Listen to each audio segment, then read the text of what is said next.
கர்த்தருடைய பரிசுத்த நாமத்திற்கு மகிமை உண்டாவதாக. இந்த நாட்களிலே நாம் ஏன் ரட்சிக்கப்பட வேண்டும், ஏன் ஞானஸ்தானம் பெற்றுக்கொள்ள வேண்டும் என்பதை குறித்து நாம் பார்த்து கொண்டிருக்கிறோம். 3 காரியங்களை குறித்து நம்ம பார்த்தோம். முதலாவது, நம்முடைய பாவம் நீங்கப்பட வேண்டும் என்பதற்காக நாம் ரட்சிக்கப்பட வேண்டும். நம் பிதாவை அப்பா என்று அழைக்கும்படியான ஒரு புத்திர சுவிகாரத்தை பெரும்படியாக நாம் ரட்சிக்கப்பட வேண்டும். 3வதாக, ஆட்டுக்குட்டியானுடைய ஜீவ புஸ்தகத்திலே நம்முடைய பேர் எழுதப்பட நாம் ரட்சிக்கப்பட வேண்டும் என்று பார்த்தோம். 4வதாக பார்த்திங்கன்னா, அந்த பூமியிலே நம்ம வாழும்போது மணவாட்டியாய் நாம் வாழும்படியாக நாம் ரட்சிக்கப்பட்டு ஞானஸ்தானம் பெற்றுக்கொள்ள வேண்டும். ஒவ்வொரு மனுஷனுடைய வாழ்க்கையிலும் மரணம் என்பது ஒன்று உண்டு. மரணத்திற்கு பிறகு நித்திய காலம் நாம் தேவனோடு வாழ வேண்டிய ஒரு காரியத்தை நம்ம வேதம் நமக்கு சொல்லி கொடுக்கிறது பாருங்க. அப்போ அப்படிப்பட்ட ஒரு நித்திய காலமாய் தேவனோடு நாம் வாழும்படியாக இந்த பூமியிலே இருக்கும்போது கர்த்தராகிய இயேசு கிறிஸ்துவுக்கு மணவாட்டிகளாய் நாம் மாற வேண்டும்.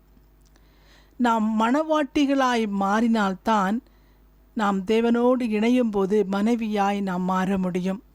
இந்த உலகத்திலே உன்னத பாட்டு புஸ்தகத்தில் நாம் வாசிக்கிறோம், கர்த்தராகிய இயேசு கிறிஸ்து மணவாளனாகவும் சபை மணவாட்டியாகவும் வேதம் நமக்கு வர்ணிக்கிறது. அது மாத்திரமல்ல, எந்த ஒரு மனுஷன் பாவத்திலிருந்து விடுதலையாகி கர்த்தராகிய இயேசு கிறிஸ்துவின் இரத்தத்தால் கழுவப்படுகிறானோ அவன் மணவாட்டியாய் மாறுகிறான். அவன் சபையோடு இணைக்கப்படுகிறான். அவன்தான் சபையாய் வேதம் நமக்கு சொல்கிறது. ரட்சிக்கப்பட்டு ஞானஸ்தானம் பெற்றுக்கொள்ளும் போது அவன் கர்த்தராகிய இயேசு கிறிஸ்துவுக்கு மணவாட்டியாய் அவன் மாறி போகிறான். அந்த மணவாட்டியானவள் இந்த பூமியிலே வாழும்போது கர்த்தருக்காக பரிசுத்தமாய் வாழ்ந்து அவருடைய காரியங்களிலே கவனம் செலுத்தி அவரோடு இணைந்து கொண்டு அவருக்குண்டான காரியங்களை அவருடைய சித்தங்களை செய்கிறவர்களாய் நாம் பூமியிலே காணப்பட வேண்டும். ஒரு நாளிலே நம்முடைய கர்த்தராகிய இயேசு கிறிஸ்து மத்திய ஆகாயத்திலே நம்மளை எடுத்துக்கொள்ளப்படும்படியாக வரும்போது இந்த பூமியில் இருக்கிற மணவாட்டிகள் மாத்திரம்தான் பூமியிலிருந்து எடுக்கப்பட்டு போவார்கள். கிறிஸ்தவர்கள் என்பவர்கள் எல்லோரும் அந்த மணவாட்டியுடைய ஸ்தானத்திலே வர முடியாது. மணவாட்டியானவள் ரட்சிக்கப்பட்டு ஞானஸ்தானம் பெற்றுக்கொள்ள வேண்டும். இப்படிப்பட்ட ரட்சிக்கப்பட்டு ஞானஸ்தானம் பெற்றுக்கொண்டு சபையிலே நாம் அங்கம் வைக்க வேண்டும். தேவனை ஆவியோடும் உண்மையோடும் ஆராதிக்கிற பிள்ளைகளாய் காணப்பட வேண்டும்.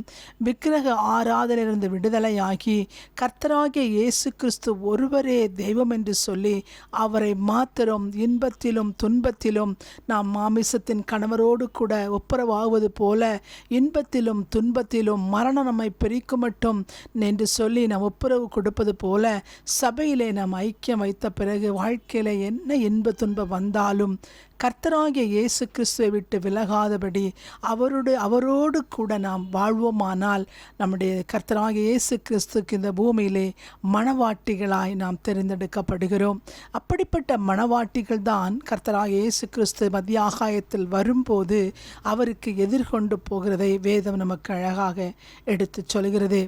அதனால் தெய்வ பிள்ளைகள் அவருடைய மணவாட்டிகளாய் நாம் மாறும்படியாய் அவருடைய மணவாட்டிகளாய் மாறி கர்த்தராகிய இயேசு கிறிஸ்துவோடு இணைக்கப்படும்படியாக நாம் ரட்சிக்கப்பட்டு ஞானஸ்தானம் பெற்றுக்கொள்ள வேண்டும். கிறிஸ்தவர்கள் என்ற போர்வையிலே விக்கிரக ஆராதனை செய்து கொள்கிறவர்கள், தன் மனம் போன போக்கிலே வாழ்கிறவர்கள், குந்தி நடக்கிறவர்கள், ஒரு நாள் அங்கே ஒரு நாள் இங்கே என்று சொல்லி எல்லாம் தெய்வந்தாம் எல்லாம் ஆண்டவர்தான் என்று சொல்லி அலைகிறவர்கள் யாரும் மணவாட்டியை ஆக முடியாது. அவருடைய வருகையிலே கடந்து போக முடியாது. உத்தமம் வாழ்கிறவர்கள், இன்பத்திலும் துன்பத்திலும் அவரோடு வாழ்கிறவர்கள், பாடுகளில் உபத்திரத்தில் அவரோடு நடக்கிறவர்கள், சபையிலே அங்கம் வைத்து தேவனை ஆவியோடும் உண்மையோடும் ஆராதிக்கிறவர்கள், ஆட்டுக்குட்டியார் இரத்தத்தால் கழுவப்படுகிறவர்கள் தான் மணவாட்டியாக இந்த பூமியிலே வாழ முடியும். அவர்கள்தான் வரும் நாட்களிலே தேவனோடு கூட வாழ்கிற ஒரு பாக்கியத்தை நாம் பார்க்க முடியும். நாம் நினைக்கலாம் மணவாட்டி என்று சொன்ன உடனே கணவன் மனைவி உறவுதான் என்று சொல்லி நாம் நினைத்துவிடக்கூடாது. அந்த மணவாட்டி கர்த்தரோடு இணைகிற அந்த பாக்கியம் என்ன என்று சொன்னால் எப்போதும் அவரோடு வாழ்கிற ஒரு வாழ்க்கை. எப்போதும் அவருடைய வெளிச்சத்தில் வாழ்கிற வாழ்க்கை. இந்த பூமியிலே கொஞ்ச நாள் வாழ்ந்து நாம் மரித்து போவோம். ஆனால் நித்திய காலம் நாம் கர்த்தராகிய இயேசு கிறிஸ்துவோடு வாழப்போகிறோம். அந்த உறவு அவரும் நாமும் எப்போதும் ஒன்றாயிருக்கிற உறவைத்தான் வேதம் மணவாட்டி உறவு என்று சொல்லி வேதம் சொல்கிறது நம்ம பார்க்கிறோம். ஆதலால் தெய்வ பிள்ளைகள் ஒவ்வொருவரும் அவருடைய மணவாட்டியாய் மாற வேண்டும் என்று சொன்னால் ரட்சிக்கப்பட்டு ஞானஸ்தானம் பெற்றுக்கொள்ள வேண்டும். கர்த்தராகிய இயேசு கிறிஸ்து ஒருவர்தான் தெய்வம், வேறே தெய்வம் உலகத்தில் ஒருவரும் இல்லை என்பதை நாம் அறிக்கை பண்ணி விசுவாசித்து அதை நம்பி அதற்கேற்ற காரியங்களை நாம் செய்யும்போது, அவர் இரத்தத்தாலே நாம் கழுவப்படும் போது மணவாட்டி ஆகிற ஸ்தானத்திலே நாம் வர தேவன் நமக்கு உதவி செய்வார்.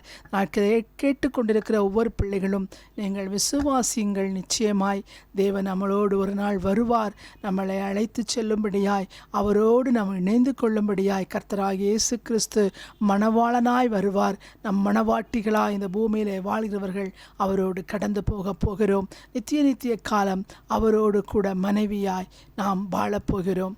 அப்படிப்பட்ட காரியங்களை நீங்கள் அறிந்து சத்தியத்துக்கு கீழ்ப்படியுங்கள். அநேகருக்கு சொல்லிக் கொடுங்கள்.